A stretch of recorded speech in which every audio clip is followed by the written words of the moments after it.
মিথ্যা কথা প্রচার করে নিজের ঈমান নষ্ট করা এবং হাজার হাজার মানুষের ঈমান নষ্ট করে বেহেশতে যাওয়া যাবে কিনা?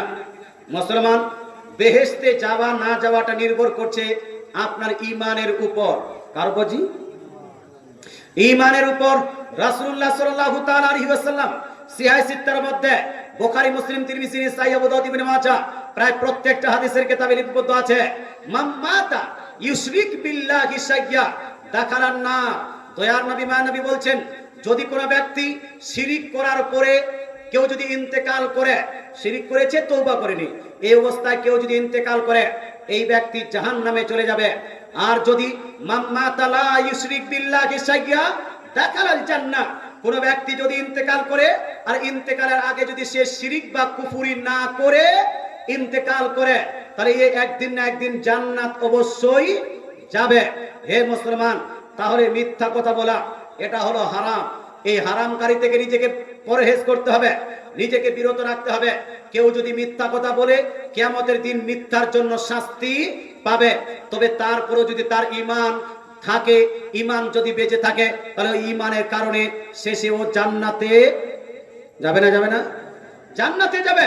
মুসলমান, আপনাকে বলতে চাই, চুগলখড়ি করা হারাম, মিথ্যা বলা হলো হারাম, গীবত করা হলো হারাম, মানুষের পরনিন্দা করা হলো হারাম, মদ পান করা হলো হারাম, পাবজি খেলা হলো হারাম, ফ্রি ফায়ার খেলা হলো হারাম, লুডো খেলা হলো হারাম।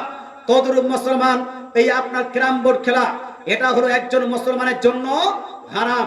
আজকালকার যুগে অনলাইন খেলা আপনার এসেছে বিনজো গেম, বিনজো গেমটা হলো হারাম।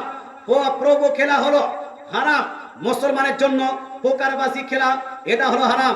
বর্তমান সময় যে আইপিএল চলছে, আইপিএল এ টিম 11 এই গেমটাকে অংশগ্রহণ করা, এটা হলো মুসলমানদের জন্য হারাম। এই আইপিএল এ মাই 11 সার্কেলে অংশগ্রহণ করা, এটা হলো মুসলমানদের জন্য হারাম। এই সমস্ত হারাম কাজ থেকে আপনাকে বিরত থাকতে হবে। যতটুকু আপনি হারাম করবেন, ততটা আপনাকে শাস্তি ভোগ করতে হবেই হবে। কথা বোঝা গেল ভাই? আপনারা ভাবছেন, হুজুর শেষে যখন জান্নাত পাবো, ঠিক আছে একটু করেই নি, ঠিক আছে, শেষে যখন জান্নাত যাব একটু করেই নি, এইরকম যদি ধারণা রাখেন, তাহলে ভাই জাহান্নামে একবার কেউ যদি মদ খায়, কতটা জাহান্নামে জ্বলতে হবে, কত বছর জ্বলতে হবে? বছর নয়, বাড়িতে যান, আর বাড়িতে চুলা থেকে কিছুটা কয়লা উঠিয়ে হাতে খালি 1 মিনিট রাখেন, বুঝতে পারবেন। মুসলমান, আপনাকে বলতে চাই, কিছুদিন জাহান্নামে থাকার পরে জান্নাত তো পাবই, এই আশায় গুনাহ করাটা কতটা আপনার মূর্খামি হবে। কথা বোঝা গেল না? হ্যাঁ, 10 দিন কেন 10 সেকেন্ড যদি আপনাকে জাহান্নামে জ্বালিয়ে দেওয়া হয়, ওই 10 সেকেন্ডের আপনার জাহান্নামের জিনিসটাকে সহ্য করা একজন মানুষের পক্ষে সম্ভব আছে? সম্ভব নয়। তাই ভাই ওই ধারণা করবেন না। আমাদের মুসলমান ঘরে যুবক, আপনাকে বলতে চাই, আমাদের মুসলমানদের ঘরে যুবকদেরকে পাবজি খেলা চলবে, এটা হারাবো না। পাবজি খেলা চলবে? চলবে না। ফ্রি ফায়ার খেলা চলবে না? চলবে না। প্রোবো গেম খেলা চলবে? চলবে না। বিনজো গেম খেলা চলবে?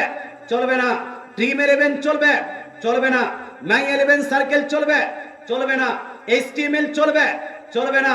আরো যদি কোনো খেলা হয়, তাহলে সেটাকে আপনাকে বাদ দিতে হবে। আপনি বলেন, হুজুর এতগুলো গেমের নাম আপনি কি করে মুখস্থ করছেন? এই যে প্রত্যেক দিন আমাদের কাছে চিঠি আসতেই আছে, গেমের নাম উল্লেখ করছে। যখন মানুষকে জিজ্ঞেস করছি গেমটা কেমন, এই গেম শুনুন, একজন যুবক ছেলের জন্য, মুসলমান যুবক ছেলের জন্য খেল তামাশা করা জায়েজও হতে পারে, না জায়েজ হতে পারে। তবে জায়েজ খেলাটা আপনি খেলতে পারবেন।